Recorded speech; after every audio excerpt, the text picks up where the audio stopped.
I ran into this last week. Here's what fixed it for me. Adding a debit card to your Stripe wallet is a straightforward process. Just follow these steps. Step 1. Log into your Stripe account. Open your web browser and navigate to the Stripe website. Enter your login credentials to access your account. Step 2. Navigate to Payment Methods.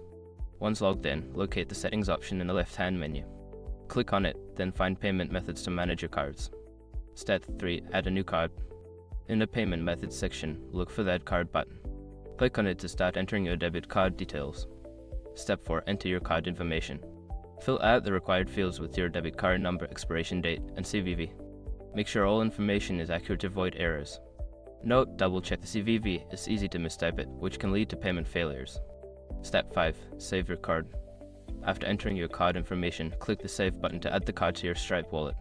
You should see a confirmation message once it's successful. And that's it. You've successfully added your debit card to your Stripe wallet. If you run into any issues, just double-check the details you entered. Happy processing.